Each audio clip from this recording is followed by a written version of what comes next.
LTCG बढ़ गया, STCG बढ़ गया, इंडेक्सेशन हट गया। आपकी अगर कोई पुरानी प्रॉपर्टी थी, 1 लाख रुपए का लिया था कुछ 2001 में, तो 3-4 गुना प्राइस हो जाता था। तो वो भी नहीं मिलेगा आपको।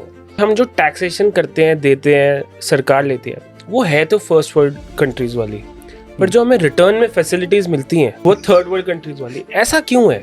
कैपिटल गेन क्या होता है? कैपिटल गेन होता है कि आपने सेलिंग प्राइस माइनस कॉस्ट निकाला। Why are so many millionaires migrating and leaving the country? अगर आप ITR फाइल नहीं करते तो क्या आपको जेल हो सकती है? इट शुड बी अवॉइडेड कि आप कुछ गलत दिखाओ, तो ऐसे केसेस में नहीं पढ़ना चाहिए कि नील रिटर्न दिखा दो। Whenever you go for a credit card, you go for a loan, or you want to apply for a visa, कहीं भी हम फाइनेंशियल्स की बात करते हैं तो ये 3 साल की ITR मांगते हैं। तो जैसे आपने क्रेडिट कार्ड ले लिया 2 लाख रुपए का, यानी कि आप 2 लाख रुपए स्पेंड कर सकते हो, which like a loan from the bank. 50% से आप इसको कम रखिए, पूरा यूज करते हो तो बैंक को पता है ये तो भाई उधार की जिंदगी जी रहा है। जो अल्ट्रा रिच जो बिजनेसमैन हैं, एंटरप्रेन्योर्स हैं, उनके पास क्या सीरियसली बहुत सारे मीडियम्स होते हैं अपने काफी टैक्सेशन सेव करने का या एग्जेम्प्ट कराने का? मोस्टली बिजनेस वाले क्या करते हैं कि आपने कई बार सुना होगा, दिस इज वेरी पॉपुलर, ये आईफोन आईपैड लेते हैं लोग कि भाई अच्छा तेरा GST नंबर है तो रजिस्टर उस पे ले लेते हैं। You know how is it like a people's economy? It's a businessman's economy कहीं ना कहीं तो। The hardest thing in the world to understand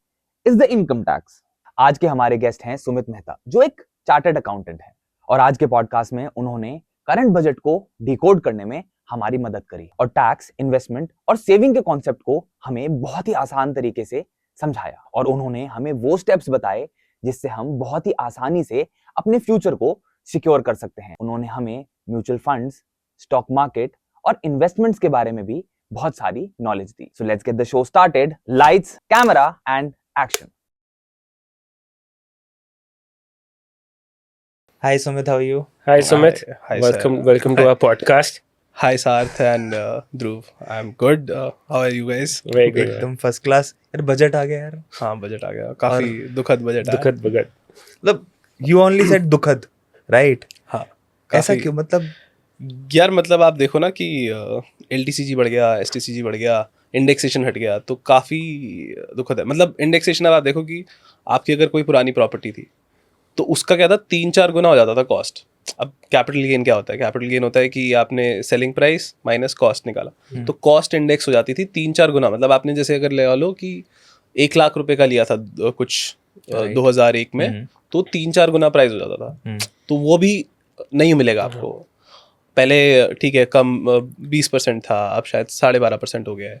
तो फिर वही है कि वो तो कम हुआ है, बट उससे काफ़ी लॉस होगा, क्योंकि आपकी प्रॉपर्टी 1 लाख की नहीं थी, आपकी थी लेट्स से 20 लाख की ली थी आपने, वो 90 लाख की हो जाती इंडेक्स कॉस्ट, बट वो नहीं होगा, वो 20 ही होगा। तो वो काफ़ी बड़ा लॉस है। मतलब वो बट चलो, जो बेसिक आजकल सैलरीज चल रही हैं 10 लाख, 20 लाख, 30 लाख, ये स्लैब्स चल रहे हैं, राइट? अब इसमें आदमी टैक्स सेविंग कैसे करेगा? How can one save tax in these slabs? तो होता क्या था बेसिकली, अभी देयर आर 2 रिजीम्स। पहले एक ही थी ओल्ड रिजीम। उसमें क्या होता था, आपकी इनकम होती है, वहाँ पे एक डिफरेंस था, इनकम और टैक्सेबल इनकम। इनकम में से माइनस करते हो आप एग्जेम्पशंस, डिडक्शंस, और आप अराइव करते हो टैक्सेबल इनकम, जिसके ऊपर टैक्स रेट लगता है। अभी डिडक्शंस और एग्जेम्पशंस इन्होंने जब से न्यू रिजीम लाई, उसके अंदर नहीं है ये सब, बट उसके अंदर क्या है, टैक्स स्लैब रेट ही थोड़े से कम है। तो एक तरफ ओल्ड रिजीम है जहाँ पे आपको टैक्सेबल इनकम ही कम हो जाती है, लेकिन टैक्स रेट्स हायर है। न्यू रिजीम में इनकम हाई रहेगी क्योंकि उसको माइनस नहीं कर सकते, कुछ एग्जेम्पशंस नहीं है, कुछ डिडक्शंस नहीं है, लेकिन रेट कम है। अब आपको चुनना है कि आपको कौन सी चाहिए। अब कैसे चुनोगे? अब आप देखोगे कितनी डिडक्शंस, एग्जेम्पशंस आपके पास है। अगर आपके पास इतनी है कि आपको आपकी इनकम काफ़ी कम हो जाती है ओल्ड रिजीम के अंदर, तो आप वो चूज़ करोगे, नहीं तो आप न्यू रिजीम चूज़ करोगे। सिंपल तरीका, आप ये सब मैथ भी ना पढ़ो तो आप सीधा इनकम टैक्स कैलकुलेटर है, इनकम टैक्स की वेबसाइट पे, ई पोर्टल पे जाओ, इनकम टैक्स फाइलिंग पे जाओ, वहाँ पे इनकम टैक्स कैलकुलेटर है, बहुत आसानी से आपको स्क्रीन के लेफ्ट साइड में से लिखा हुआ दिख जाता है। उस पर जाओ, अपनी इनकम डालो, डिडक्शन जो भी आपने इन्वेस्टमेंट करी है, बच्चों की फीस भरी होगी, वो सबका टोटल डालो, और आपको पता चल जाएगा न्यू रिजीम लेने ओल्ड रिजीम, क्योंकि वहाँ पे ना वो कैलकुलेशन आ जाती है कि न्यू रिजीम से आपका इतना टैक्स बनता है, ओल्ड रिजीम से आपको इतना बनता है। और उसके बाद आपके पास ऑप्शन है कि आप कोई भी रिजीम चूज कर सकते हो। वो हर साल है। अगर आप सैलरीड हो तो आपके पास हर साल है कि आप न्यू रिजीम लेना चाहते हो, ओल्ड रिजीम। अच्छा, आप हर साल अपने चेंज कर सकते हो, हर साल चेंज कर सकते हो। आपने एम्प्लॉयर को शुरुआत में बताना होता है, साल के शुरुआत में, क्योंकि उन्हें TDS काटना होता है, तो आप उन्हें बताते हो कि आपको ओल्ड चाहिए या न्यू। कोई बात नहीं, आपने जो भी बता दिया, आप साल में जब एंड में ITR भर रहे हो फिर भी चेंज कर सकते हो, क्योंकि उनको तो सिर्फ TDS काटने के लिए चाहिए। क्योंकि कई बार लोगों को लगता है हम चेंज नहीं कर सकते, नहीं, चेंज कर सकते हो जब चाहो, हर साल चेंज करो, और साल की शुरुआत में, एंड में, जब मर्जी चेंज करो। What are the major investments, जैसे आपने बताया रिडम्पशन और exemption, reductions and exemption. Reductions and exemptions, right? कौन सी चीजें आती हैं इन इस कैटेगरी के अंदर, like what kind of investments? तो एग्जेम्पशंस की बात करें तो मोटी मोटी जो एग्जेम्पशन जो सबसे बड़ी है वो एक HRA है और एक है लीव ट्रैवल अलाउंस एग्जेम्पशन, ठीक है। तो मोटी मोटी है। जनरली क्या होता है, लोग LTA नहीं लेते हैं। LTA का क्या है, बहुत ईजी है कि आप कहीं ना कहीं तो घूमने जा ही रहे हो, राइट? ठीक है। इवन हो सकता है आप घूमने ना जा रहे हो, आप किसी शादी में जा रहे हो, 4 साल में 2 बार ले सकते हो, किसी शादी में जा रहे हो तो उस पर आप LTA क्लेम कर सकते हो। सीधा सीधा आपके जो कम्यूट पे टिकटें आपने खरीदी है, प्लेन की, इकोनॉमी क्लास की, या फिर ट्रेन की फर्स्ट क्लास जो होती है, तो उसकी ट्रेन की पूरा अमाउंट एग्जेम्प्ट हो जाता है। मतलब अगर आपने 1 लाख भी अपनी सैलरी में ऐड कराया, बट हाँ, प्रोवाइडेड कि आप अपने एम्प्लॉयर से जाके शुरू में बात कर लो कि भाई मेरी सैलरी में ना 1 लाख का LTA डाल दो, बट दैट डजंट मीन कि आप अपनी सैलरी बढ़वा रहे हो। वो तो आप बढ़वाओ, अलग बात है, बट रीस्ट्रक्चर वाली बात हो जाती है कि अगर HRA या LTA आपकी सैलरी में होगा ही नहीं तो एग्जेम्प्ट क्या होगा? हाँ, सही बात। तो एग्जेम्पशन का मतलब क्या होता है बेसिकली, आपकी सैलरी अगर 5 लाख रुपए है तो वो टैक्स के लिए कितनी कंसिडर की जाएगी कि उसमें से कुछ, क्योंकि वो ब्रेकड होती है, लेट्स से कि बेसिक सैलरी 4 लाख है, फिर LTA 50,000 है, HRA 50,000 है, जस्ट फॉर एग्जाम्पल। तो इसमें से ना कुछ पोर्शन एग्जेम्प्ट हो जाएगा। तो LTA की देयर आर एग्जेम्पशंस कि 50,000 मिला था, 40,000 एग्जेम्प्ट है तो 10,000 ही टैक्सेबल होगा। HRA का भी सिमिलर कि 20,000 एग्जेम्प्ट हो गया तो 30,000 टैक्सेबल हो गया। तो there are ways to calculate की एग्जेम्पशन, वो भी आप सीधा जाके कैलकुलेटर, इन HRA के कैलकुलेटर सर्च करोगे, बहुत सारे आ जाते हैं फ्री में। लोग बोलते हैं कि यार, और होता है जो हमने देखा है कि हम जो टैक्सेशन करते हैं, देते हैं, सरकार लेती है, वो है तो फर्स्ट वर्ल्ड कंट्रीज वाली, पर जो हमें रिटर्न में फैसिलिटीज मिलती हैं गवर्नमेंट तो के लिए, काफी वो थर्ड वर्ल्ड कंट्रीज वाली। ऐसा क्यों है? इतना टाइम हो गया, हम इस प्रोसेस को चेंज क्यों नहीं कर पा रहे? वो तो देखो सर, काफ़ी रीजंस हैं, और मतलब आई थिंक इट्स ये तो आप जनरल पब्लिक की तरह भी देख ही सकते हो ना कि आई थिंक सबसे बड़ा दुख वही, अगर मिडिल क्लास का क्या होता है कि भैया मिडिल क्लास को कुछ नहीं मिल रहा, गरीब के लिए भी थोड़ा कुछ हो जा रहा है, अमीरों के लिए तो बहुत कुछ ही हो जा रहा है, गरीब के लिए, वो मिडिल क्लास के लिए कुछ नहीं हो रहा। तो इसका एक रीज़न ये भी है ना कि मिडिल क्लास के लिए तो इलेक्शन का दिन छुट्टी होता है। तो आपको देख के तो पॉलिसीज़ नहीं बनाई जाएंगी ना, मतलब आप तो वैसे भी छुट्टी बना रहे हो, आप शायद आखिरी में सोचते हो, लेकिन जब आप देखते हो कि नीचे या मतलब if you are below the poverty line और you are above the poverty line, you have a lot of powers, because नीचे अगर आप बिलो द पॉवर्टी लाइन देखो तो यूनिटी बहुत है, तो उनको देख के फिर बहुत अच्छी बनाई जाएंगे पॉलिसीज, वोट बैंक, और ऊपर वाले तो फिर वो बनाते ही हैं, फिर तभी तो बढ़िया बढ़िया शादी करते हैं। यार बट यू नो, एक सिंपल वो है कि अगर आप इतना टैक्स लेते हो, अब एक करप्शन बहुत है ना भाई, मतलब कि करप्शन भी है, और फिर ढंग से शायद यूटिलाइज नहीं होता, तो काफ़ी रीजंस है आई थिंक। और देश भी काफ़ी बड़ा है यार, पॉपुलेशन हमारी कितनी बड़ी है, टैक्स पेयर्स तो बढ़ गए ना पहले से। हाँ सॉरी, टैक्स पेयर्स भी तो बढ़ ही गए पहले से। फिर भी देखो आप, हाँ टैक्स पेयर्स देखो, पूरी इंडिया तो टैक्स भरती है। There are 2 types of tax, indirect तो सभी भरते हैं। आप टॉफी खरीदने भी जाते हो तो भी उसमें GST देते हो। अब दूसरा जो है वो करीब हम I think 4.5 crore tax payers है, तो which is not very big, but in a sense all of the India is paying taxes, तो वो तो है ही। बड़ा विस्तार इसका आंसर तो फिर मतलब बेसिक रिटर्न, बेसिक अगर एक फैसिलिटी इंसान को, एक supposedly wants to go to a government hospital, हाँ तो नहीं जाएंगे आपको वो वहाँ पे शायद बेड भी ना मिले, इरिस्पेक्टिव कि आप कितना टैक्स भर रहे हो, और वो आपको ऑन योर फेस मना कर सकते हैं अगर आपका कोई कॉन्टैक्ट नहीं है, कुछ नहीं, कि नहीं हमारे पास अभी बेड ही नहीं है। तो आप वहाँ पे भी किसी को, और वहाँ पे कोई नहीं है कि आप किसी को क्वेश्चन कर सको यार कि मेरा ये राइट है कि मुझे एक वो बेसिक फैसिलिटी मिलनी चाहिए। मतलब काफ़ी दुख की बात तो है, बट अभी क्या ही कर सकते हैं, मतलब ये तो, या तो आप फिर अभी आजकल काफ़ी लोग चल रहा है ट्रेंडिंग की देश छोड़ दो, तो ये वही मैं पूछ रहा था कि फ्लिप साइड है कि सारे मिलियनेयर्स अब दुबई की तरफ ट्रेंड कर रहे हैं। अच्छा ऐसे चल रहा है। फिर आप भी जा रहे हो? मैं मिलियनेयर नहीं हूँ, वरना मैं भी शायद सोचता प्लान बना रहे हैं कि जल्दी से मैं मिलियनेयर बन जाऊं। Why? But my very interesting thing is why are so many millionaires migrating and leaving the country, और देश को इस चीज़ से फर्क नहीं पड़ रहा?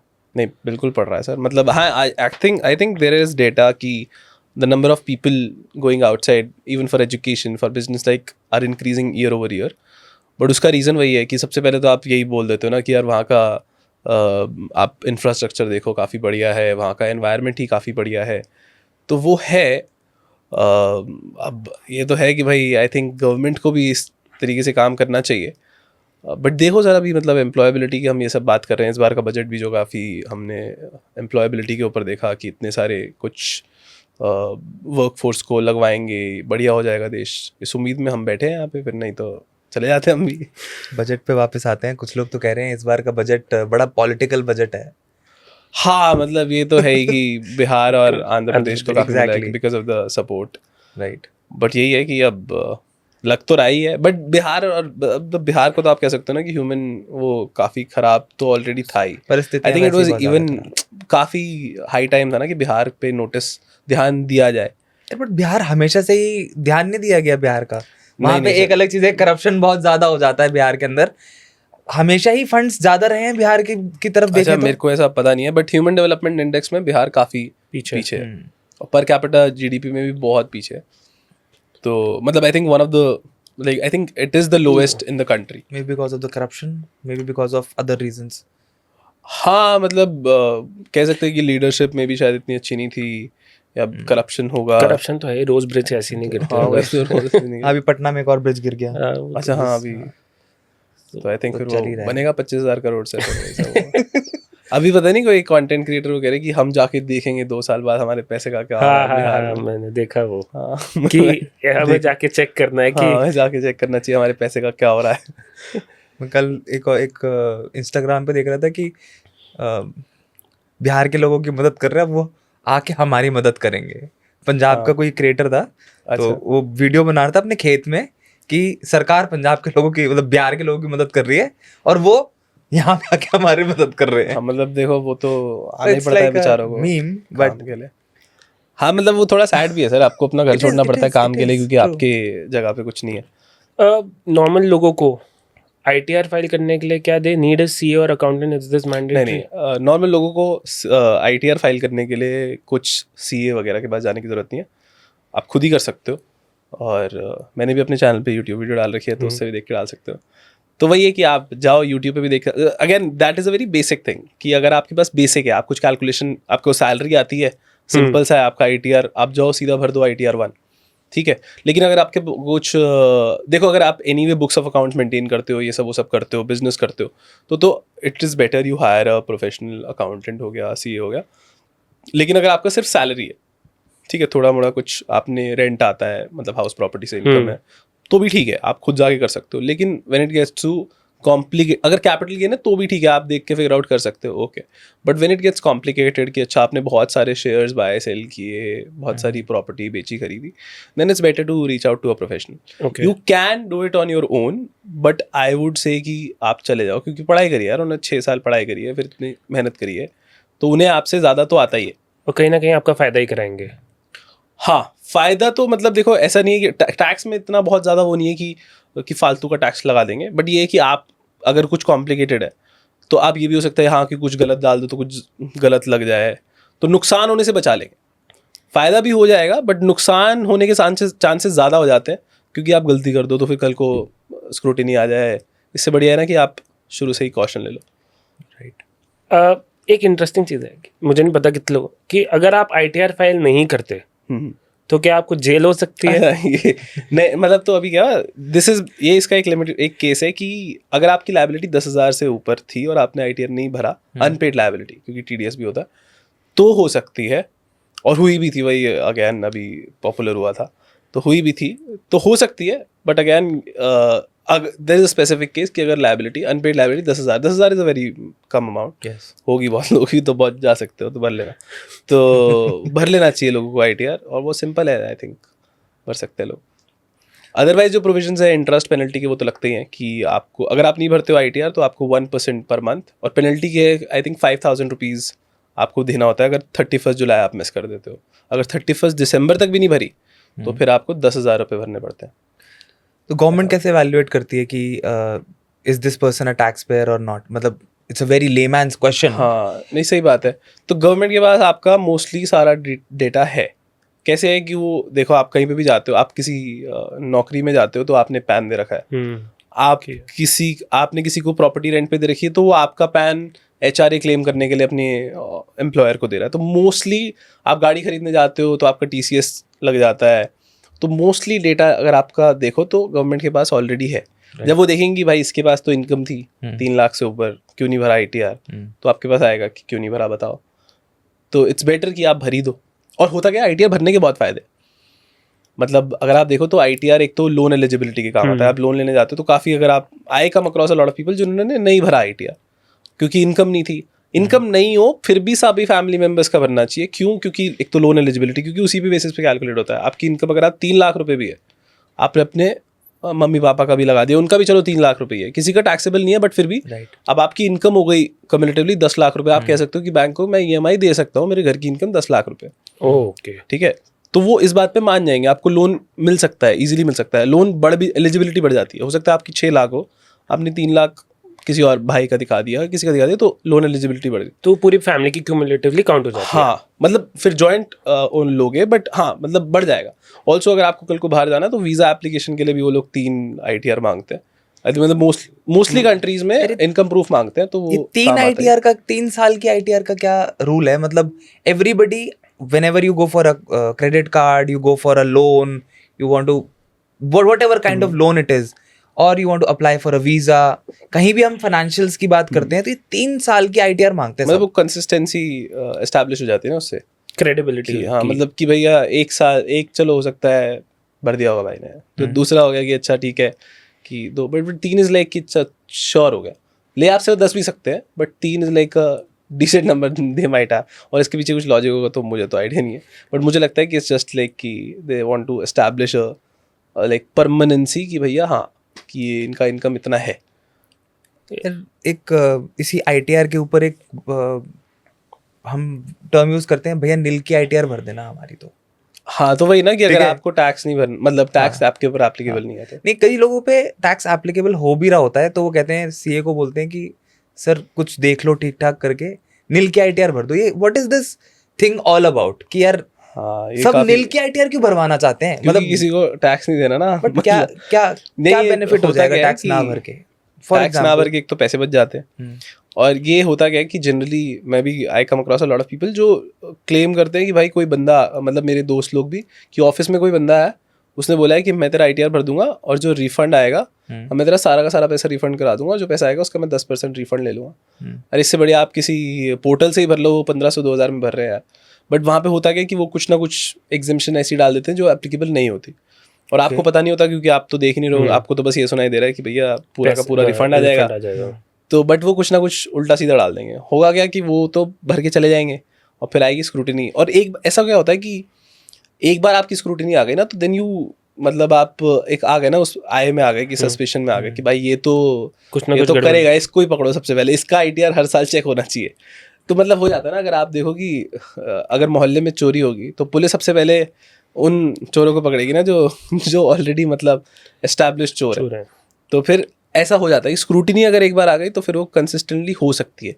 तो इट शुड बी अवॉइडेड कि आप कुछ गलत वलत दिखाओ, तो ऐसे केसेस में नहीं पड़ना चाहिए कि नील रिटर्न दिखा दो। रिटर्न तो मतलब नील भरनी चाहिए अगर नील इनकम है, मतलब 3 लाख रुपए तक इनकम है या फिर 5 लाख 7 लाख रुपए तक इनकम है, तब टैक्स नहीं लगता, तो जानी चाहिए यार।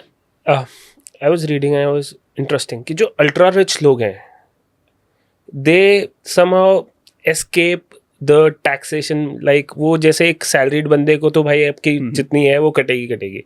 जो अल्ट्रा रिच जो बिजनेसमैन हैं, एंटरप्रेन्योर्स हैं, उनके पास क्या सीरियसली बहुत सारे मीडियम्स होते हैं अपने काफ़ी टैक्सेशन सेव करने का या एग्जेम्प्ट कराने का? हाँ, मतलब बहुत सारे तो नहीं, बट एक 2-4 चीज़ें, जैसे कि मतलब लेट्स से अगर आप बिजनेस करते हो, आपने जो भी खर्चे किए आप डाल सकते हो ना कि यार वो बिजनेस पर्पस के लिए। और वो क्या होता है, आपका बिजनेस का प्रॉफिट क्या होता है जो टैक्स में जाता है, रेवेन्यू माइनस एक्सपेंसेस। आपने कुछ भी किया वो आपने कह दिया बिजनेस पर्पस के लिए था, गाड़ी में पेट्रोल डलाया बिजनेस पर्पस के लिए था, कुछ भी किया, दुनिया भर के अपने एक्सपेंसेस डाल दिए बिजनेस पर्पस के लिए, ठीक है, मतलब which is also illegal, but आपके प्रॉफिट से कम हो जाते हैं। हाँ, मतलब आपके रेवेन्यू में से जो भी एक्सपेंसेस गए वो कम हो गए। तो मोस्ट कुछ लोग कर देते होंगे कि भैया सारे एक्सपेंसेस जो बिजनेस के नहीं भी हैं वो भी डाल दिए, ठीक है, प्रॉफिट तो टैक्सेबल उतना ही होने वाला है। बट ये सारे एवेन्यूज होते हैं कि उनको बहुत सारे खर्चे माइनस करने को मिल जाते हैं, जहाँ पे हम सैलरी वालों को देखते हैं कोई एक्सपेंसेस माइनस करने को नहीं मिलता, उनको मिलता है डिडक्शंस एग्जेम्पशंस, बट वो इतना नहीं होता जितना उनको मिलता है। बिजनेस वालों को मिलता है ऑब्वियसली। तो बिजनेस वालों को खर्चे करने अलाउड है, बट जैसे अगर आप देखो कि सैलरी में वैसे तो there is a research allowance, but आप अगर बढ़िया सैलरी कमाने के लिए पढ़ाई करते हो, अपना स्किल बढ़िया करते हो, तो आपको कोई एक्सपेंसेस अलाउड नहीं है ना उसके, हाँ है ना। तो बिजनेस में अगर आपको अपना बिजनेस बढ़िया करना है तो उस पर आप खर्चे करते हो, वो अलाउड है। राइट। तो ये इस तरह के का ही है, मतलब ऐसा कुछ नहीं है कि प्रोविजनली या फिर बहुत सारा कुछ ऐसे लूप होल छोड़ दिए हैं कि भैया बिजनेस वाला मजे करे और सैलरी वाला ना करे। इट्स जस्ट बाय नेचर कि वो डाल सकते हैं। गाड़ी में पेट्रोल डलाया तो उसके पूरा डाल देंगे ना कि 25 रुपये फ्यूल एक्सपेंसेस। तो आप जैसे अगर कोई है अच्छा बिजनेसमैन है, वो 1-2 करोड़ की अगर गाड़ी खरीदता है, तो वो बोलते हैं कि वो भी एक एडेड एक्सपेंस दिखा दिया जाता है। हाँ, अपने तो ये tax हो गया से। कि लेट्स से कि अगर वो किसी ने गाड़ी खरीदी तो अब वो हो सकता है कि पर्सनल पर्पस के लिए ले, लेकिन अगर वो उसको बिजनेस में डाल देगा तो जैसे जो भी 1 करोड़ की अगर गाड़ी है तो वो उसको उसमें से एक्सपेंस में से माइनस करेगा, डेप्रिशिएट करेगा, उसको रजिस्टर कर लेगा एज बिजनेस एसेट। तो फिर वो हर साल उसका करीब 30% टैक्स बचेगा। जैसे वो पूरा 1 करोड़ की अगर गाड़ी है तो फिर बच गया आपका 30 लाख रुपए tax. On the other hand मैं अब सुबह ही देख रहा था कि जो नॉर्मल आदमी है, राइट, जो टैक्स पेयर है, वो कहीं ना कहीं अक्यूमुलेट होते होते वो 50% तक टैक्स देता है।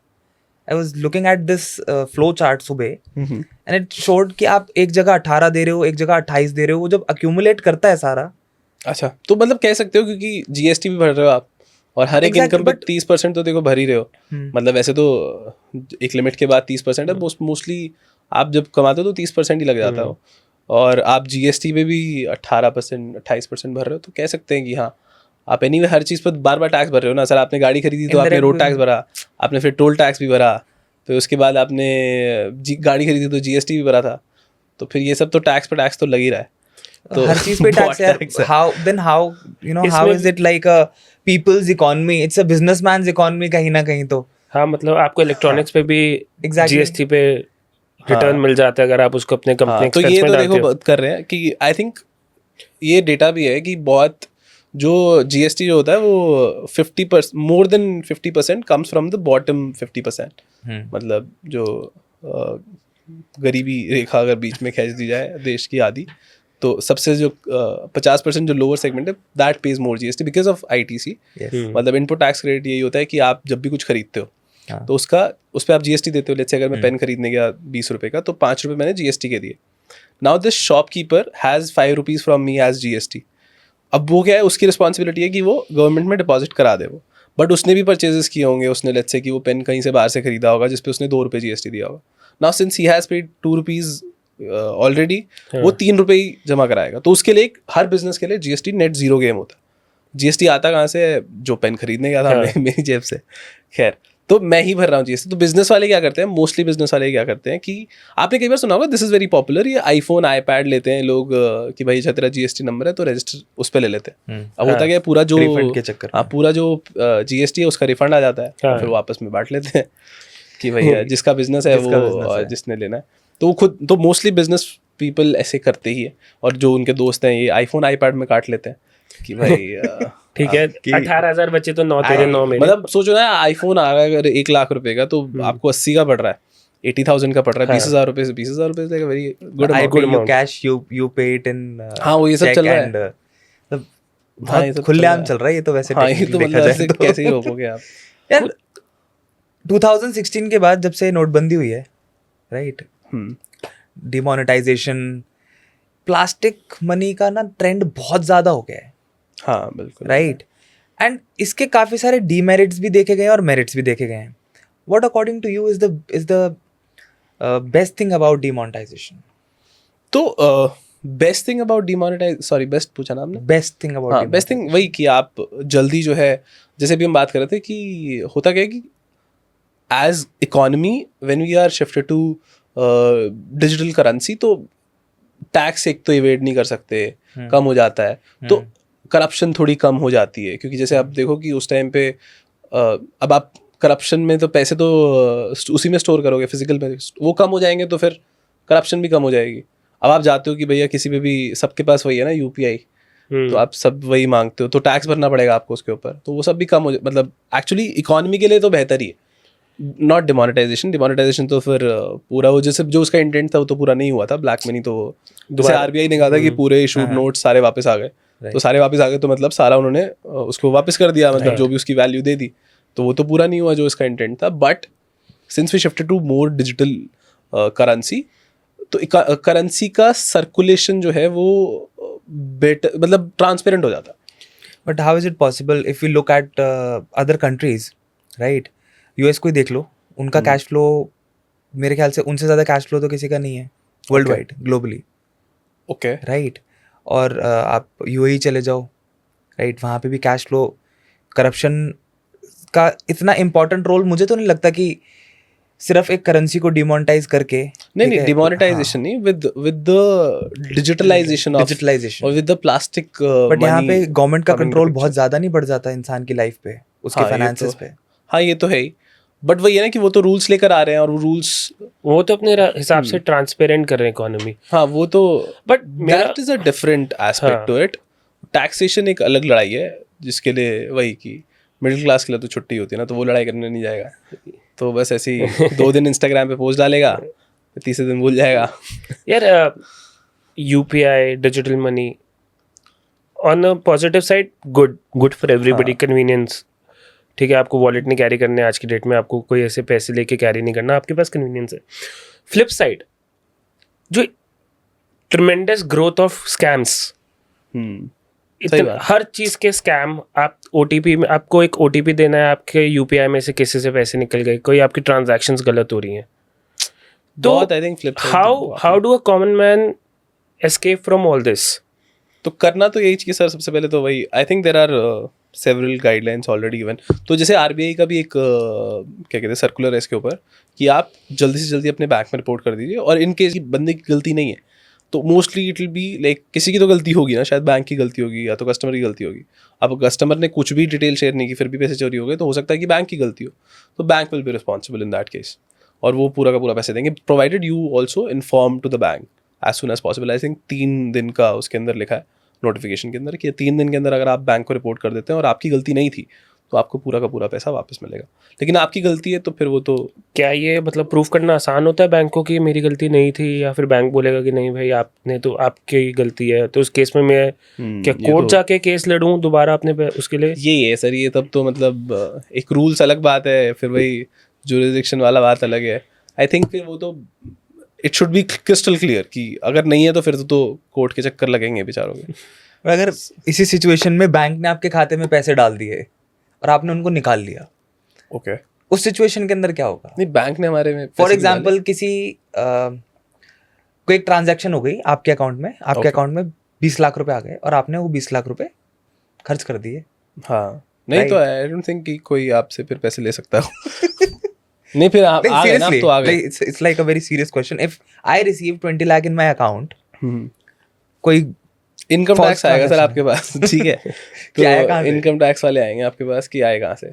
यार और ऐसे फिर बहुत वो- सारे केसेस हम पढ़ते रहते हैं कि वो हाँ. किसी के, वो कोई रिक्शा पुलर था, उसके अकाउंट में 20 लाख गलती से तमिलनाडु में आ गए.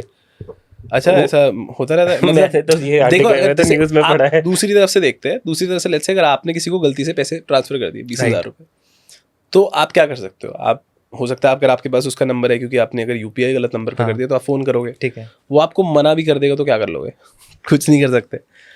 But there is a set standard procedure, Okay. But उसकी गारंटी नहीं है. एनपीसीआई की वेबसाइट पे जाओगे कि अगर आपने गलत नंबर पे यूपीआई कर दिया तो आपको ये प्रोसेस फॉलो करना है. क्या करना है? उस पर जाके आप उसमें डालो, और उसमें ठीक है, वो पहले इंश्योर करेंगे उस बंदे से Right. कि सही आया नहीं आया. क्योंकि इसमें डाउन साइड भी हो सकते हैं ना. आप किसी को पैसे दे के आ जाओ, फिर जाके कंप्लेंट कर दो कि भाई मुझसे गलती से हो गया, वापस ले गलती लो. तो ऐसा मतलब इसकी प्रैक्टिकलिटी काफ़ी थोड़ी कॉम्प्लिकेटेड है. तो मुश्किल है कि आपके पैसे अगर आपने किसी गलती से यूपीआई कर दिए तो वापस आ जाए. बट हाँ, there is still chance. Bank कहता है चांस है, तो आप मान लीजिए चांस है. बैंक के या तो एक तो यूपीआई पे एनपीसीआई की वेबसाइट पे जाके कंप्लेंट करिए और बैंक को रीच आउट करिए कि भैया हमने ये कर दिया. तो बैंक माइट हेल्प कि अच्छा, बैंक कहता है कि अच्छा मेरे ही पास अकाउंट है, मैं बात कर लेता हूँ. बात तो करनी पड़ेगी वही की, और वो मना कर देगा तो फिर, क्योंकि ये तो मेरा, वो कह देगा मेरा कस्टमर है भाई, अभी पेमेंट दे के गया है, तो फिर क्या करोगे? टेक्निकली आप कहना चाह रहे हो कि नहीं, गलती से किसी technically के खाते अच्छे में लोग भी चले होते गए हैं. पैसे, अच्छे तो लोग भी फिर होते आप हैं. लड़ाई कर सकते हो, बट हाँ. उसका कोई सॉलिड सोल्यूशन नहीं है कि भैया आपने किसी को पैसे भेज दिए हाँ, सॉलिड सॉल्यूशन. तो it's gone. If the other person is kind hearted person की, हाँ भाई ठीक है यार गलती से आपके पैसे आ गए तो आप होते वापस हैं ले लो। मोस्टली लोग काइंड हार्टेड, दे देते हैं, मुझे ऐसा लगता है। आपके पास आएंगे आप भी दे दोगे ना? मैं तो दे दूंगा वापस। अभी हाँ कर रहे हो। तब तो I हेलो think, हाँ। कौन है तू? दे दोगे यार, मोस्टली लोग दे ही देते हैं। But Sumit, being a CA, you know, a financial expert, GST आना, applicable होना, in your, you know, view, expert view, हमारी कंट्री के लिए, सिटीजन्स के लिए, was this the right step or was the previous one? तो previous, हाँ नहीं, तो this is a right step. होता क्या है सर इसमें, इनडायरेक्ट टैक्स में क्या होता है, टैक्स ऑन टैक्स बहुत लगता है, मतलब ठीक है। तो होता क्या था कि जैसे आपने मुझसे कुछ खरीदा तो मैं आपको सर्विस टैक्स या फिर वैट और एक्साइज ड्यूटी सब कुछ लगा के दूंगा, ठीक है। मतलब लेट्स से कि मैं कुछ खरीद के लाया, ठीक है, मैंने पेन खरीदा था, मैंने पेन खरीदा तो उस पर एक्साइज ड्यूटी लगी होगी। अब पेन अगर मैंने 15 रुपये का खरीदा है तो मैं उस पर सर्विस टैक्स लगाऊंगा या कुछ भी लगाऊंगा, सर्विस टैक्स तो नहीं, मतलब कोई सर्विस खरीदी उसमें कुछ प्रोडक्ट्स लगे होंगे, प्रोडक्ट्स पे एक्साइज दिया है, उस एक्साइज पे मैं सर्विस टैक्स लगाऊंगा। तो अब मैं आपको बेचूंगा, तो अब मैंने आपको जो सर्विस टैक्स लगा के दिया है वो ऑलरेडी एक्साइज के ऊपर है, ठीक है। अब जीएसटी ने क्या किया, पहले जो जैसे एक्साइज था, सर्विस टैक्स था, वैट था, इस सबको एक ही साथ जोड़ दिया कि अच्छा आपने जैसे मैंने पहले जीएसटी एक्साइज दिया हुआ था, वैट दिया हुआ था, ठीक है, अब मैं ना इन सब का इनपुट ले सकता हूँ। पहले भी किसी ना किसी का ले सकते थे, बट कहीं ना कहीं हो रहा था, एक्साइज का शायद इनपुट नहीं ले सकते थे या वैट का नहीं ले सकते थे। तो अब क्या है कि आप पूरा का पूरा एक ही नाम दे दिया, जीएसटी। तो जो भी आपने पहले टैक्स दे रखा है उसका इनपुट मिल जाएगा, तो टैक्स ऑन टैक्स नहीं गया, क्योंकि जैसे अगर मैं 5 रुपये आपको लगा के दे रहा हूँ तो मैं माइनस कर दूंगा ना वो, ठीक है, तो वो बच गया। तो it is in whole very much better than the previous scenario. पहले क्या था, अलग अलग टैक्स होते थे, कंस्ट्रक्शन करी, कुछ मतलब प्रोडक्ट्स बनाए, मैन्युफैक्चर किए तो एक्साइज लगेगा, फिर आपने उसको लोकली बेचा तो शायद वैट लगता था, ठीक है। लेकिन अगर आपने एज सर्विस दे रहे हो तो सर्विस टैक्स लगता था। अभी उसको एक ही साथ कर दिया ताकि इनपुट का फ्लो जो है, पहले इनपुट में दिक्कत होती थी, एक्साइज डिपार्टमेंट अलग है, वैट डिपार्टमेंट अलग है, अभी एक ही डिपार्टमेंट है, तो इनपुट अच्छे से मैनेज हो जाता है, उसका वो मैनेजमेंट बेहतर हो जाएगा। बट जितने भी हम लोग बिजनेस ओनर्स हैं उनकी जब बातें सुनते हैं, न्यूज़ में देखते हैं, सब लोग रो रहे हैं जीएसटी की वजह से, ऐसा क्यों? आई थिंक वो पहले 3-4 शब्द लेके रोते थे, एक्साइज ड्यूटी वैट, और अब वो एक ही साथ रो रहे हैं। But ultimately it is better in the terms of this transition, ये ट्रांजिशन बेहतर है। But why are they you know in a struggle to file GST? बहुत ज़्यादा लैप्स हो रहे हैं लोगों के, लोग फाइल नहीं कर पा रहे हैं। शुरुआत में होता था सर, शुरुआत में क्या होता परेशान है, कई लोग कहते हैं GST is not in favour of the consumer और द बिजनेस ओनर। मतलब वही देखो, टैक्स तो आप कभी भी पे कर रहे हो, किसी से भी पे करवा रहे हो, तो it is always not in favour, but in terms of the flow anyways, मतलब वो टैक्स तो आप पहले भी पे कर रहे थे, अभी थोड़े बेहतर तरीके से पे कर रहे I think what he is trying to say is कि जब वो कुछ ऑडिट्स होते हैं और बिजनेस के कुछ ऑडिट्स होते हैं, तो कहीं ना कहीं ऐसा एक सेंटिमेंट सुनने में आता है लोगों से कि कहीं ना कहीं ऑफिशियल्स आपको यू नो बुली करते हैं पास करने में या ये चीजें। तो क्या ये सच है, ऐसा होता है, उनके पास ऐसी पावर्स हैं? कहीं ना कहीं तक तो होता, बट बताए आपको क्या हो रहा है कि अब जैसे जितने भी असेसमेंट्स होते हैं, आपको इनकम टैक्स से भी जब असेसमेंट आता है या फिर जीएसटी से भी असेसमेंट आता है, तो मोस्टली क्या होता है, पहले होता था कि आपको किसी से जाके डील करना पड़ता था। अब धीरे धीरे ट्रांजिशन हो रहा है कि फेसलेस हो जाएगा, आपको कंप्यूटर से ही वो, आप मिलोगे ही नहीं कि कौन आपका फाइल असेस कर रहा है, पहले मिलते थे, ओके, तो एक लेवल तक आप मिलोगे ही नहीं, तो वो जो करप्शन वाला था वो हट जाता है प्रोसेस।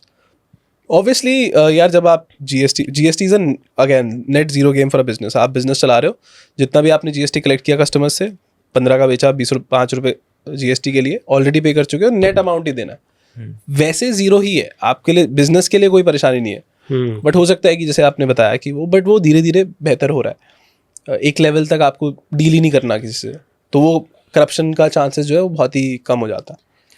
बट जीएसटी का मेन पर्पस तो यही था ना कि वन कंट्री वन टैक्स। हाँ वही ना, जैसे मैं आपको बता रहा हूँ कि पहले अलग अलग सारे स्लैब्स हैं। हाँ, बिकॉज ऑफ द डिफरेंट, मतलब टैक्स देखो वही ना, ऑपरेशनली बेहतर हो गया, एफिशिएंट हो गया पहले से, ठीक है।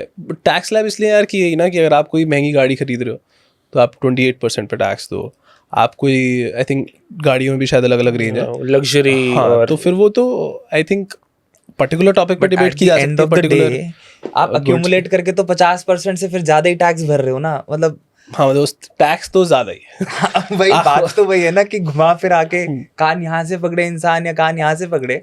इट्स लाइक अगर टैक्स रखना ही है तो कुछ तो एक स्लैब होना चाहिए ना कि यार यहाँ तक ही हो। एक आदमी कमा 10 रुपए रहा है और 5 रुपए वो पूरा पूरा टैक्स में डालता है, it's just a number I am saying, isn't that wrong? मतलब रॉन्ग तो नहीं, बट हाँ कह सकते हो कि एक इकोनॉमी के लिए मतलब एक कॉन्सेप्ट है कि आप जितना ज़्यादा टैक्स बढ़ाते जाओगे, तो आई थिंक ये कहीं मैंने किसी सीरियल में सुना था कि चाणक्य एक सीरियल आता था पुराना दूरदर्शन में, तो वो कहते हैं कि टैक्स जो है सरकार को ऐसे कलेक्ट करना चाहिए जैसे मधुमक्खी जो है शहद कलेक्ट करती है फूल से, कि फूल को कुछ नहीं होता।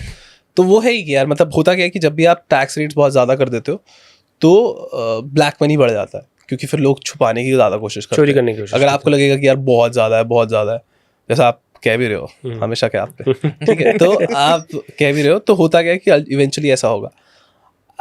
हो सकता है कि बहुत ज़्यादा अगर है तो फिर ये ऐसी चीज़ें हमें देखने को मिलेंगी, बट या लेट्स, मतलब आपका काम यही है कि आप अपने, अब देखो कुछ नहीं कर सकते, अगेन आपको इंश्योर करना है कि आप सेविंग करो, इन्वेस्ट करो अच्छे से और अपनी वेल्थ ग्रो करो, यही फोकस कर सकते हो। Whatever is in your hand you should focus that. यार there is a term called inheritance tax, हाँ and we would first to want you to explain कि वो होता क्या है, एंड टू कि एक और जो उसके साथ बोलते हैं कि अगर वो अप्लाई एप्लीकेबल हो जाता है तो the big guns of the country they will also migrate from, मतलब हाँ मतलब वो तो देखो होगा ही, not just big guns, I think every, मतलब most of the people would, ये तो होता, आई थिंक यूएस में शायद है, स्वीडन और हाँ और तो था, बट उन स्वीडन में था तो people like owner like the founders of IK also they also left the country, but now they rolled back अच्छा, द सो फर्स्ट तो तो वही है ना कि आप, हर बंदा यही सोच के कमाता है ना यार कि मैं अपने बच्चों को दूंगा या फिर जनरेशन दूंगा। अगर आप सरकार कह दे कि आप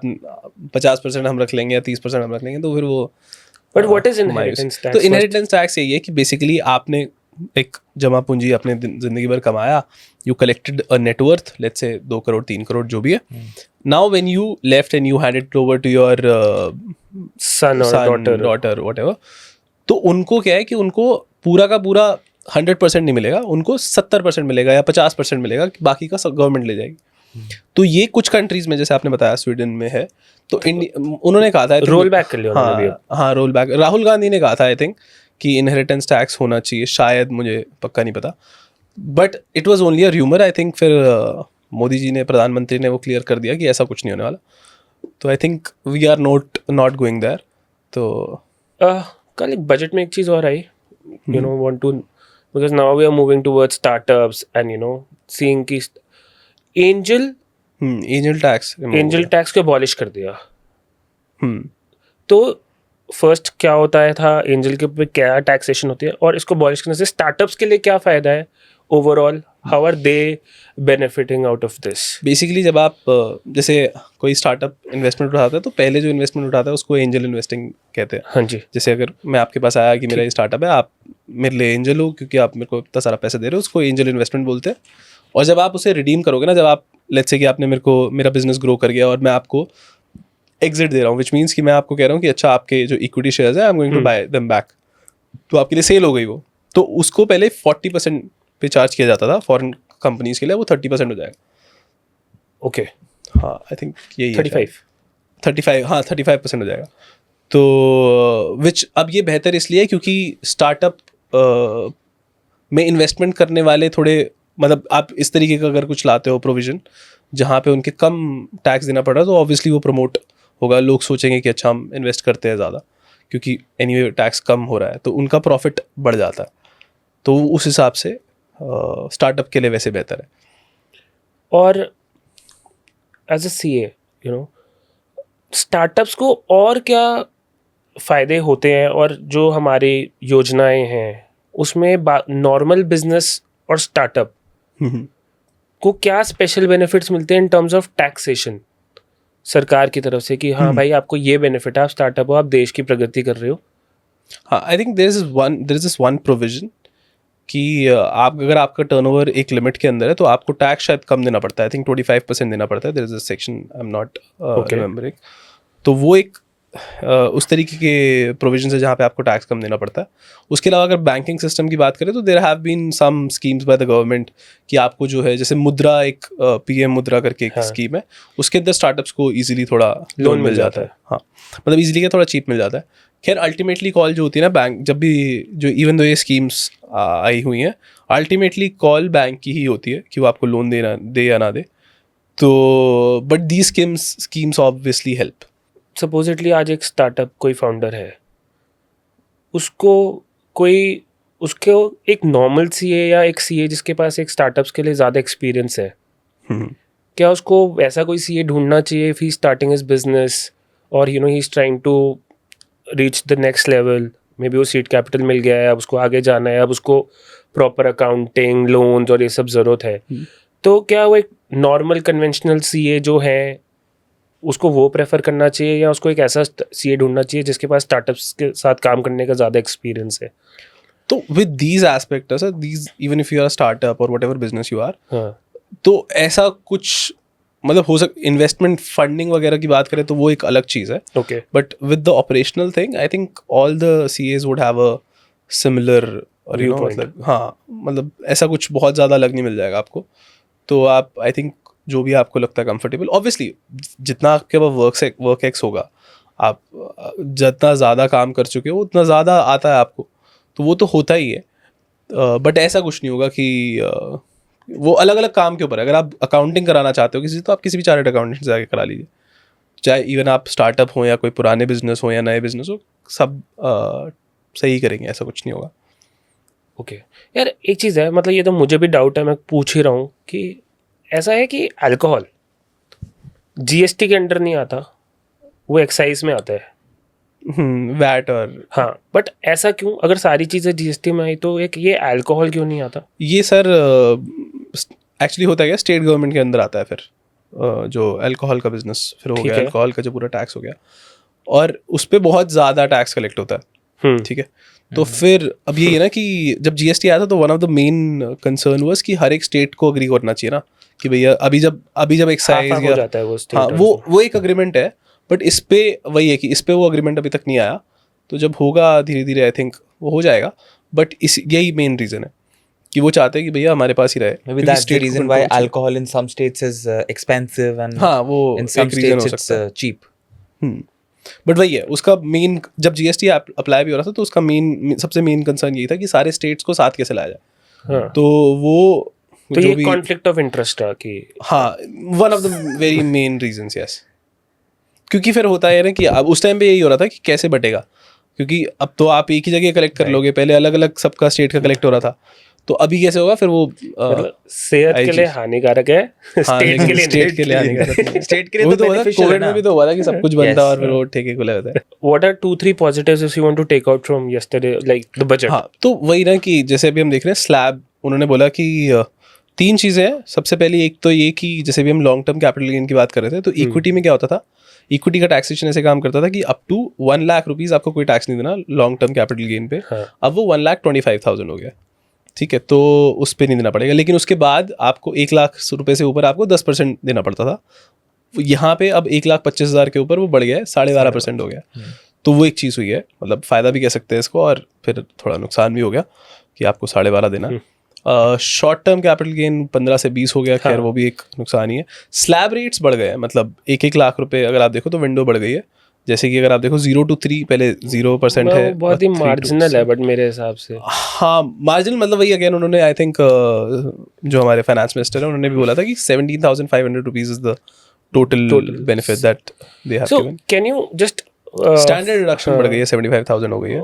for people who don't know, sorry, what is the difference between long term and short term investment? हाँ, तो होता क्या है कि जब आप कोई भी एसेट खरीदते हो, कोई भी कैपिटल एसेट आपने खरीदा, उसको रखा और वो अप्रिशिएट होगा, इसको कैपिटल अप्रिसिएशन बोलते हैं, और उसके बाद आप बेच देते हो. ठीक है, अब ये आपने जो प्रॉफिट कमा लिया, आपने जब बेच, selling price minus buying price is equal to your capital gain. Okay, ठीक है. अब होता क्या है, ये डिवाइड होता है 2 चीज़ों में, मतलब 2 कैटेगरीज में क्लासिफाइड हो सकता है, शॉर्ट टर्म और लॉन्ग टर्म. अब there is a specified period for all the asset categories. किसी के लिए 1 साल हो सकता है, जैसे इक्विटी के लिए 1 साल, ठीक है. लैंड के लिए पहले 3 साल था, अब उन्होंने 2 साल कर दिया, विच इज़ अ गुड न्यूज़, क्योंकि आप 2 साल रखते हो तो आपका लॉन्ग टर्म हो गया हो. और लॉन्ग टर्म में क्या होता है कि गवर्नमेंट चाहती है आप एसेट्स को लॉन्ग टर्म के लिए होल्ड करो. क्यों? उससे वॉलेटिलिटी कम हो जाती है, क्योंकि आप जल्दी खरीद बेच नहीं रहे हो, आप ज़्यादा टाइम तक होल्ड कर रहे हो, ठीक है. तो आप इन्वेस्टमेंट पर्पज़ के लिए ले रहे हो, तो वो अच्छा मानते हैं उसे, तो इसलिए उन्होंने बेनिफिट्स दे रखे हैं. जैसे लॉन्ग टर्म कैपिटल गेन पे कम टैक्स लगेगा. तो ये पीरियड है, जैसे कि 2 साल हो गया अब लैंड के लिए, आप 2 साल होल्ड रखते हो. सॉरी, आपका क्वेश्चन क्या था, मैं क्वेश्चन भूल गया. Long term short term. हाँ, तो ये लॉन्ग टर्म शॉर्ट टर्म होता है. हाँ, तो अब जैसे गोल्ड के लिए भी 2 साल हो गया, तो ये अलग अलग एसेट कैटेगरीज के लिए अलग अलग होता है. ठीक है. जैसे हम स्टॉक्स खरीदते हैं, राइट? तो अभी आप लॉन्ग टर्म और शॉर्ट टर्म की बात कर रहे थे. Let's talk a little bit about stocks, right? Should people actually invest in stocks for a layman's perspective? क्या स्टॉक्स में पैसे डालने चाहिए? मतलब actually it depends. So coming to wealth management, there are 2 sides to it. One is like where you make more and more money and also save money. That's one thing. Second is like you invest as per your goals. Okay. Right. If your goal, everybody has a different kind of a goal. Let's say कि अगर मुझे 4 महीने बाद कुछ पैसे चाहिए, I shouldn't invest in equity for that matter, क्योंकि equity क्या है, शॉर्ट टर्म में बहुत वॉलेटाइल होती है. लॉन्ग टर्म में ऐसा देखा गया है कि हम हमेशा सिर्फ यही कर सकते हैं ना, पहले का एनालाइज कर सकते हैं, फिर सामने का देख सकते हैं.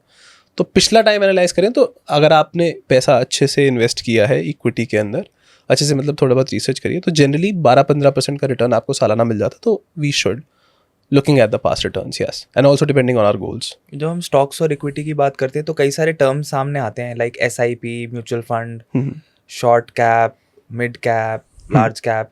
तो कुछ इनके डिफरेंसेस क्या, what is the difference between SIP and mutual fund? ठीक है, तो SIP और म्यूचुअल फंड बिल्कुल ही 2 अलग अलग चीज़ें हैं. लेकिन SIP is not a, mutual fund क्या होता है, mutual fund is like a type of a company कह लीजिए आप. कि एक कंपनी कह लीजिए जिसमें 5 लोग हैं. वो क्या करते हैं, दुनिया भर के लोगों से पैसे, दुनिया भर नहीं मतलब जितने भी लोगों से, बहुत सारे लोगों से उन्होंने पैसा लिया और उनके पैसे को वो मैनेज कर रहे हैं, मतलब आगे इन्वेस्ट कर रहे हैं. बेसिकली अगर आप खुद एक्सपर्ट नहीं हो, आप खुद इक्विटी में इन्वेस्ट नहीं कर सकते, तो आपने एक म्यूचुअल फंड में इन्वेस्ट किया. म्यूचुअल फंड में वो म्यूचुअल फंड मैनेजर्स हैं जो कि वो सब पढ़ के आए हैं कि कैसे इन्वेस्ट किया जाता है, तो वो आगे इन्वेस्ट करते हैं. अब now these mutual funds can be of different categories. जैसे आपने बोला कि लार्ज कैप, ब्लू चिप, जो भी है, स्मॉल कैप, मिड कैप, ठीक है. SIP क्या होता है? SIP is like systematic investment plan. It is just a discipline of investing. Okay. अब आप क्या कर सकते हो, आपके पास 2-4 लाख रुपए आए, आपने सीधा डाल दिए बैंक में. एक तो ये हो सकता है.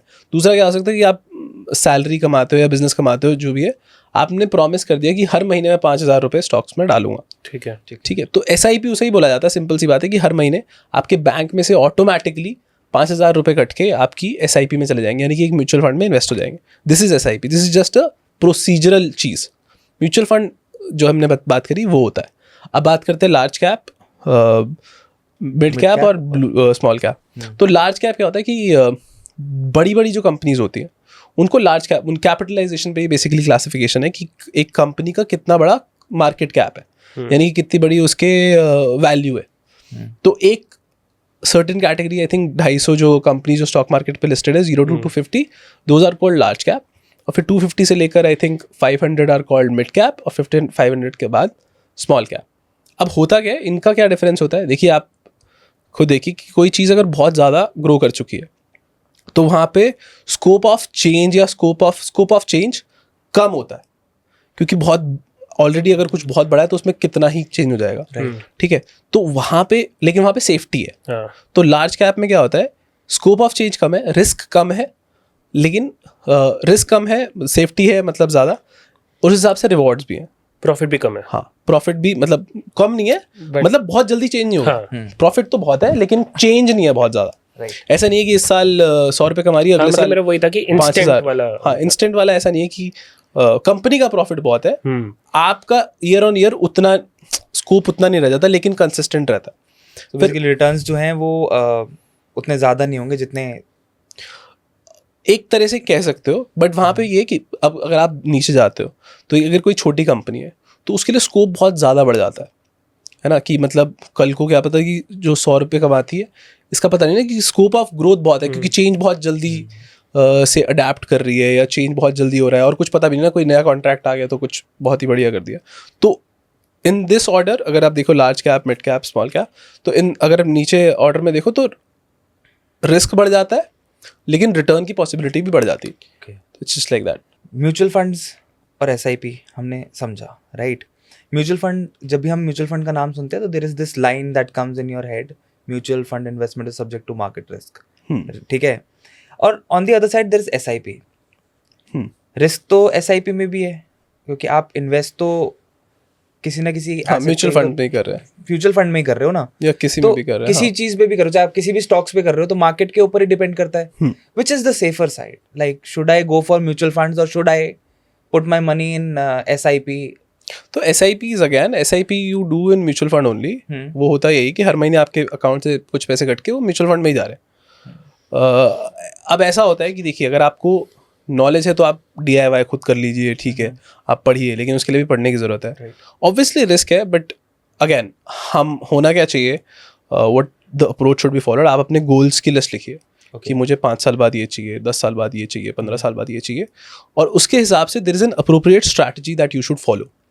और ये ऐसा नहीं है कि मैं आपको कुछ बता दूं कि आप ये कर लो और वो आप कर लोगे तो सब जीवन सफल हो जाएगा। जेनरिक तो कुछ नहीं है। तो अगर आपको कुछ नहीं पता तो आप जाइए किसी फाइनेंशियल प्लानर के पास, उसको बताइए अपने कि मैंने ये गोल्स लिस्ट डाउन किए हैं, आप मुझे बताओ कि कितनी इन्वेस्टमेंट मुझे कहाँ करने की ज़रूरत है, लार्ज कैप में फंड में ज़रूरत है या फिर स्मॉल कैप में, वो आपको अच्छे से बताएंगे। बट दिस इज हाउ, मतलब आप जेनरिक अगर कोई आपको बोले कि यार इस स्टॉक में इन्वेस्ट कर दो, which is a very foolish thing, because हर एक बंदे के गोल्स अलग होते हैं। राइट। अगर मैं आपको कह दूं आपकी शादी है 5 दिन बाद और मैं कह दूं कि इक्विटी में पैसा डाल दे, तो फिर it wouldn't make any sense ना, क्योंकि 5 दिन बाद अगर स्टॉक आपका but what is your call कि म्यूचुअल फंड में पैसा डालना है, एसआईपी में पैसा डालना है? नहीं, वही भाई SIP म्यूचुअल फंड में ही हो रही है, हो तो रही है, बट आपने अभी बोला ना दैट म्यूचुअल लंप सम डालना है, SIP डालना है, ऐसा कह रहे हो? हाँ। SIP में डालने में फ़ायदा ये होता है बेसिकली हर महीने आप एक डिसिप्लिन से पैसा डालते हो। अगर आपके पास लमसम भी पैसा है, अगेन इट डिपेंड्स कि आपका गोल क्या है। अगर आपके पास लमसम भी पैसा है तो आप फिगर आउट कीजिए कि आपका गोल क्या है, उस हिसाब से इन्वेस्ट तो कहीं ना कहीं तो करना ही है ना। वो तो यही है कि आपके पास अगर पैसे हैं तो कहीं तो रखोगे ही उसे, सेविंग में रखोगे तो वो तो पॉइंट नहीं है। वो आप अपना फिगर आउट करो कि इक्विटी डेट का प्रोपोर्शन वो अलग अलग इंडिविजुअली कैलकुलेट किया जाएगा। आई थिंक वो ऐसा प्लेन आंसर कुछ है नहीं। एक इंटरेस्टिंग क्वेश्चन है जो आई थिंक आज भी बहुत सारे आई थिंक बड़े लोगों को, बड़े इन्वेस्टर्स को, या जो एक बिग लेवल पे पहुंच गए हैं उनको तो इस बात की क्लैरिटी होगी, बट काफ़ी लोग जो सेटल हो रहे हैं देयर 30s या लेट 20s और मिड 30s में, जो वो उन्होंने they seeing that fresh income, they started accumulating.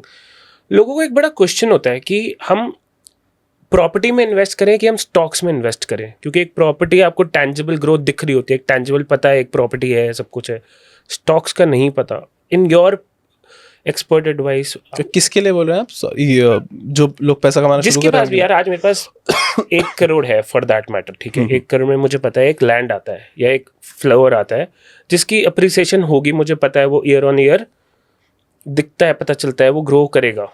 Okay, मतलब श्योरिटी है आपको? तो श्योरिटी है, डालो सर फिर वहीं पैसा। तो एक एक्सपर्ट वो बोलते हैं कि आप स्टॉक्स में जो कंपाउंडिंग या मल्टीप्लिकेशन होती है वो एक प्रॉपर्टी से ज़्यादा होती है। देखिए ऐसा आई थिंक वही है ना कि आप ना, जब ये YouTube या फिर कंटेंट का जितना फ्री फ्लो हो गया, उसका एक डाउन साइड भी कह सकते हो कि लोग जेनरिक ऐसे बता देते हैं कुछ भी। अब अगर मैं कहूँगा कि जैसे अगर लेट्स से कि अगर हम किसी ऐसे शहर में जाएंगे जहाँ पे, जैसे अभी हम देख रहे हैं गुड़गांव दिल्ली NCR का सर्किट बढ़ता जा रहा।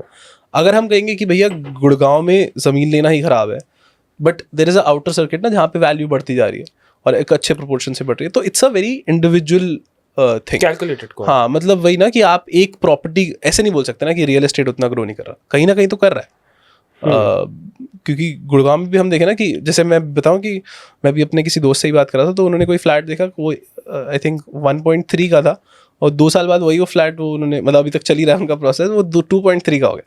हाँ। तो इतना तो आपको इतना वही ना सेफ रिटर्न तो नहीं मिलता, क्योंकि इतना लो साइड नहीं जा सकता। एक शेयर जो है शायद फिर भी कम वैल्यू पे जा सकता है, Exactly. वो नहीं जा सकता ना। प्रॉपर्टी का वैल्यू तो कम चांसेस है कि नीचे डाउनग्रेड हो, अभी तो फिलहाल नहीं है ऐसा, हो सकता है आगे जाके हमें देखने को मिले। मतलब एक रियल एस्टेट में इन्वेस्ट करना नहीं, मतलब अगेन देयर इज नो, वही ना आपको पता है सर कि देयर इज नो स्पेसिफिक कि रियल एस्टेट में कर लो भाई मजा आ जाए। आपको देखना पड़ेगा कि आप कहाँ है प्रॉपर्टी. अगर आप बिल्कुल ऐसी एरिया में खरीदने जा रहे हो जहाँ पे ऑलरेडी ग्रो कर चुका है तो फिर again there is scope of change is less, क्योंकि वो लार्ज कैप, एक तरीके का लार्ज कैप हो गया, स्कोप ऑफ चेंज कम है. लेकिन एक आप ऐसी जगह जा रहे हो जहाँ पे अभी कुछ नहीं हुआ है, स्कोप ऑफ चेंज बहुत ज़्यादा है, ग्रोथ हो रही है. हाँ, तो ग्रोथ हो रही है, तो may be that is more beneficial. और अगर जैसे आपने कहा कि आपके केस में आपने जो एग्जाम्पल दिया वो शॉर्ट आपको लग रहा है कि यार तो बढ़ेगा ही बढ़ेगा, दैट मीन्स कि रिस्क कम है. हाँ. क्योंकि सोना भी तो है रात को. जनरली क्या है कि हम लोग देखते हैं कि जैसे इक्विटी की अगर हम बात करें तो इक्विटी में देखते हैं कि अच्छा इतना % रिटर्न उन्होंने हमें दे दिया, 15% दे दिया, 12% दे दिया, but there must have been a lot of times जब वो मार्केट डाउन था.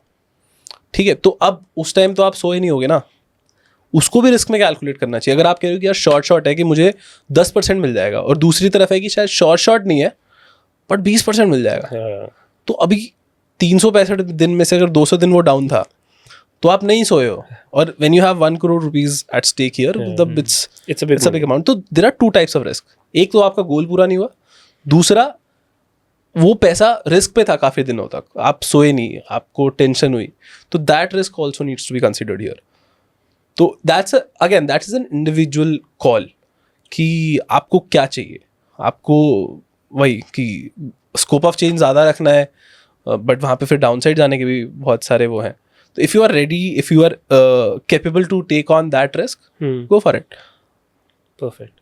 फिर कुछ tips, I would like to get some tips from you for saving money. तो यही है यार, मतलब अगेन ना वेल्थ मैनेजमेंट, जैसे मैंने बोला कि 2 तरीके हैं. एक तो आप अपना ज़्यादा से ज़्यादा पैसे कमाइए और सेव करिए, और दूसरा एस्पेक्ट है कि आप इन्वेस्ट अच्छे से करिए. जब हम आते हैं यहाँ पे तो एक तो ये इंडिविजुअल अप्रोच है. आजकल हो गया है, मतलब हम सबके साथ ही, I think everybody has this habit कि क्योंकि हम डिजिटली पे कर रहे हैं, तो जो एक होता है there is a pain of losing money whenever you are buying something, but वो ना क्रेडिट कार्ड से, ऑनलाइन पेमेंट से तो वो खत्म ही हो गया ना. आप फटाक से दे देते हो, आपको पता ही नहीं चलता. नहीं, बट थोड़ा सा डिस्ट्रीब्यूशन समझाओ कि कैसे आदमी को अपने मंथली एक्सपेंसेस को प्लान करना चाहिए, जिससे कि वो, for example, a person is earning an XY amount, we consider it as 100%, right. उसमें से वो कैसे अपने एक्सपेंसेस को मैनेज करे, डिस्ट्रीब्यूट करे, so that at the end of the month a person can save more and enjoy his life. Again वही ना, आपके जो खर्चे हैं वो तो होंगे ही, राइट. आप क्या कर सकते हो उसके आसपास ही खेल सकते हो. आप ऐसा तो है नहीं कि आपके घर से 2-5 किलोमीटर दूर जाके सब्जी सस्ती मिलती है तो वहाँ जाके लोगे, है ना. तो आप कन्वीनियंट भी देखना है और वो भी देखना है, तो वो सब तो हम बहुत ज़्यादा चेंज नहीं कर सकते. आपके लेजर्स कम कर सकते हैं, जो भी आप, वो भी थोड़ा बहुत तो चाहिए, ऐसी बात तो नहीं है. agree. आपके लेजर्स कम कर सकते हैं. हो सकता है आप क्रेडिट कार्ड में खेल सकते हो कि क्रेडिट कार्ड सेविंग्स, उसमें भी प्रॉब्लम हो जाती है ना. यहाँ पे देखो, क्रेडिट कार्ड सेविंग करते करते आप सोचते हो कि यार ये तो यार, ये तो बहुत बड़ा मिथ है वैसे credit card. I think people have that ease of swiping. हाँ वही ना, कि जब भी आप डिजिटली पे कर रहे हो तो the pen of losing money is like. एक बार अभी मैं थोड़े दिन पहले एयरपोर्ट पे था और मेरे पास था कुछ पढ़ने को, बट मैंने एक बुक देखी जो कि 1500-1600 रुपये की थी, और वो ऑनलाइन फ्लिपकार्ट पे 250 रुपये की थी, अमेजोन पे 350 रुपये की थी. बट मैं फटाक से ले ली वो.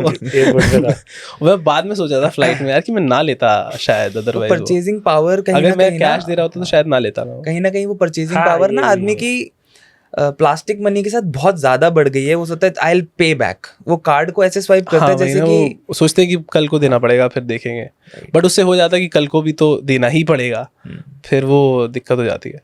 यार आजकल हम देख रहे हैं कि people are spending a lot. Plastic money सब कुछ आ गया मार्केट के अंदर, क्रेडिट कार्ड्स है, डेबिट कार्ड्स हैं, everything is so easy to spend money आज की डेट में. But for example, a person is earning 50,000 और say a person is earning 1 lakh rupees a month. Okay, ठीक है. So how would you suggest that person to save more money every month? कैसे हम उसको distribute करेंगे उस amount को कि हम सेविंग भी अच्छी कर पाएं और अच्छी लग्जरियस लाइफ भी जी पाएं? Luxurious is a very relative term दोस्त.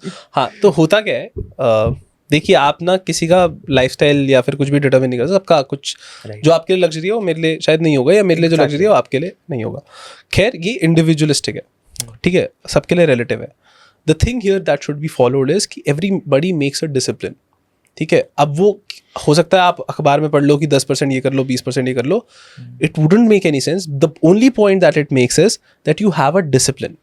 हो सकता है मैं भी आपको बोल देता हूँ कि 30% आप एक काम करिए, सेव करिए, और 20% जो है आप इन्वेस्ट करिए और 50% जो है आप अपने घर खर्चों में निकालिए. ये एक लाइन मैंने बोल दी. अब इसका आपके लिए क्या है? Just that because it is coming from a chartered accountant, you should follow it. It's good if you follow it.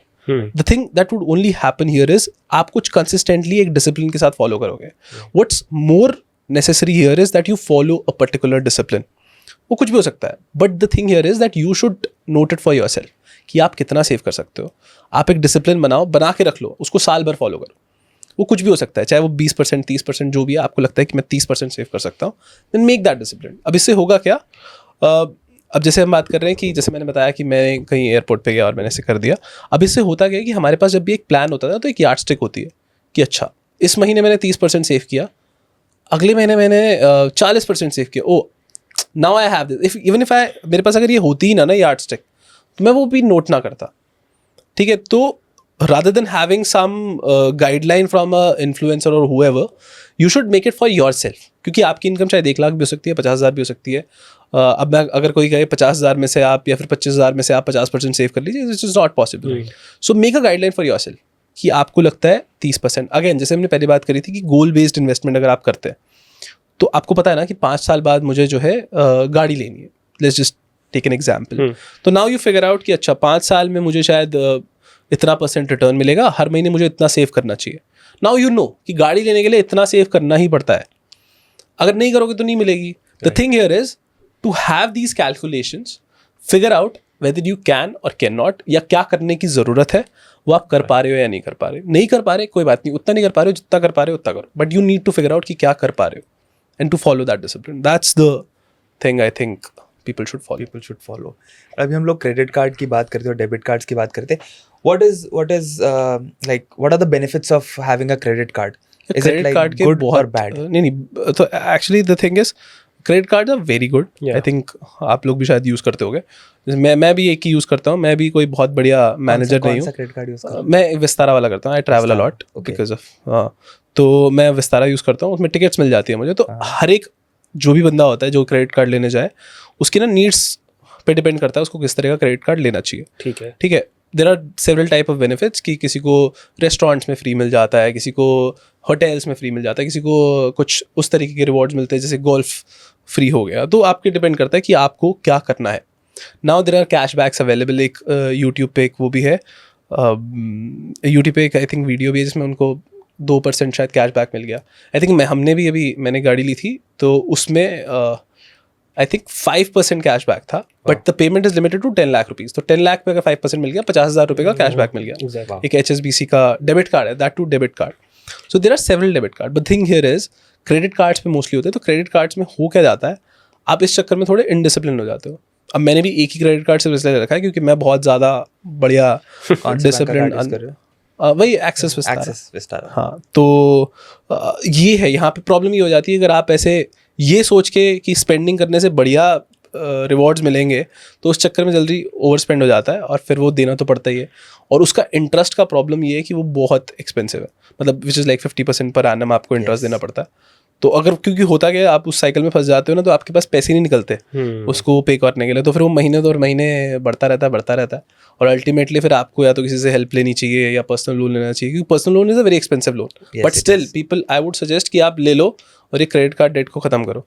क्योंकि आप पर्सनल लोन कितने पे लोगे, वो एक्सपेंसिव है, बट फिर भी 13, 14, 15, 16, 20% पे मिल जाएगा आपको. यहाँ तो कंपाउंड, यहाँ पे 50%. कंपाउंडिंग तो चलो सब जगह हो रही है, बट यहाँ पे मंथली हो रहा है या फिर डेली. कुछ क्रेडिट कार्ड के केस में डेली भी होता है, कुछ में मंथली होता है. वही है ना, फंस गया आदमी. कंपाउंडिंग हो रही है.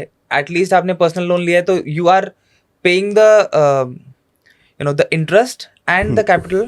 वो जो पैसा है वो इकट्ठा ही वापस कर रहे हो आप. यहाँ तो आपके ऊपर इंटरेस्ट चार्ज होता जाएगा. Also rate is very high. The rate is very high.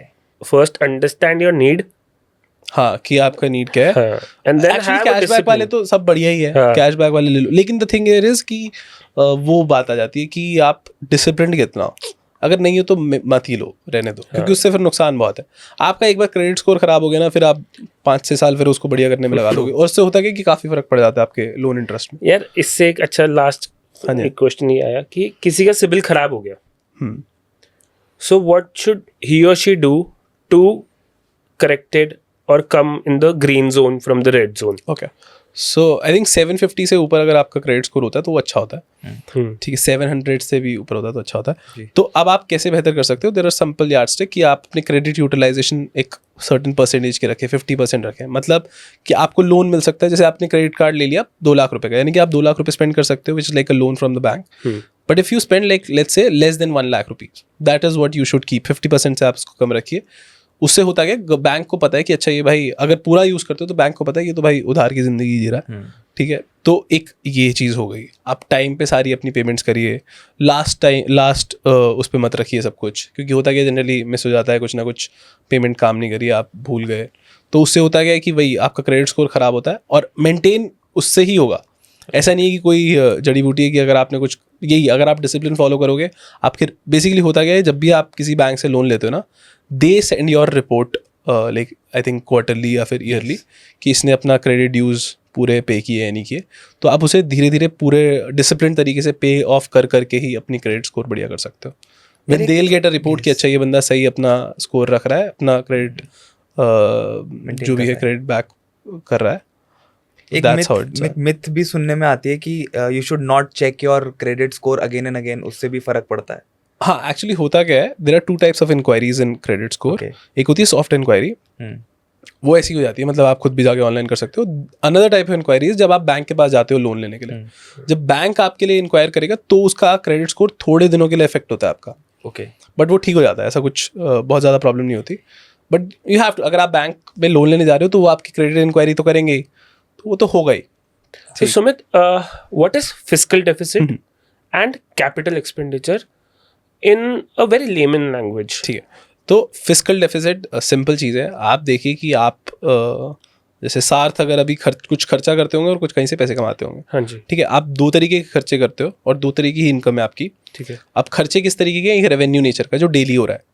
ठीक है, आप सैलरीज दे रहे हो या फिर आप कुछ भी खाना खा रहे हो, वो रेवेन्यू नेचर है. ठीक है, वो डेली उसका जो रेकरिंग नेचर है. सिमिलर बट आप जैसे अगर खर्चा कर रहे हो, बड़ा खर्चा कर रहे हो, मतलब आपने कुछ इस्टेब्लिश किया जिसके बेसिस पे आप रेवेन्यू कमाओगे. जैसे कि आपने ये ऑफिस सेटअप कर दिया, ये पॉडकास्ट जहाँ पे आप काम कर रहे हो, विच इज़ अ मतलब थोड़ा परमानेंसी है उसकी. तो आप ऐसे देखिए कि कैपिटल एक्सपेंडिचर होता है जिसकी परमानेंसी होती है. ठीक है, वो कंज्यूम नहीं हो जाता 1 साल के अंदर, ज़्यादा टाइम तक रहता है. वो कैपिटल एक्सपेंडिचर हो गया. रेवेन्यू एक्सपेंडिचर जो आपने रेगुलर नेचर में हो रहा है और एक बार खर्च किया वो खत्म ही हो गया. ठीक है, रेगुलर बेसिस पे आपने खाया, खाना खा लिया, सैलरी दे दी, ये सब रेगुलर बेसिस पे खत्म हो जाता है. दिस इज एक्सपेंडिचर, खर्चे हो गए. सिमिलरली आपकी इनकम्स भी 2 तरह की होती है. एक रेवेन्यू इनकम जो रेगुलरली आ रही है. हो सकता है कि आपका बिजनेस चल रहा है तो आपका रेवेन्यू आता जा रहा है जो आप सेल कर रहे हो.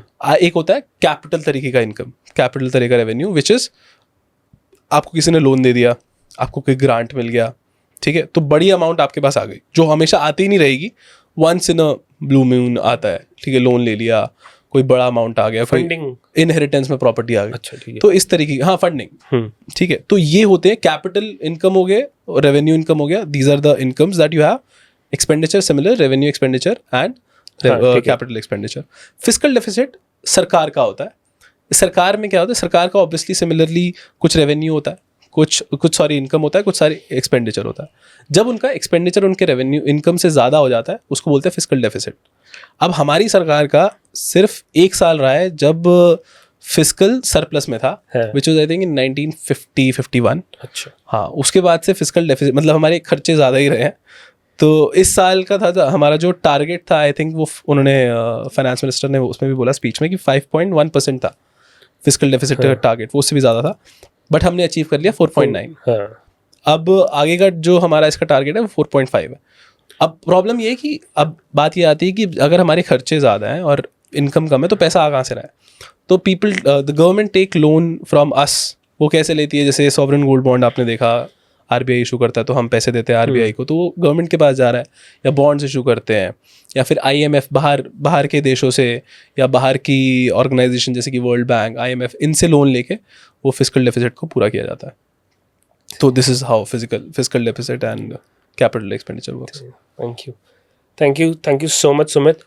It was like a very insightful knowledge, मुझे मजा आया, numbers based episode, and thanks for coming. Thank Thanks you, for sir. Thank enlightening you us. for having me. Thanks, guys.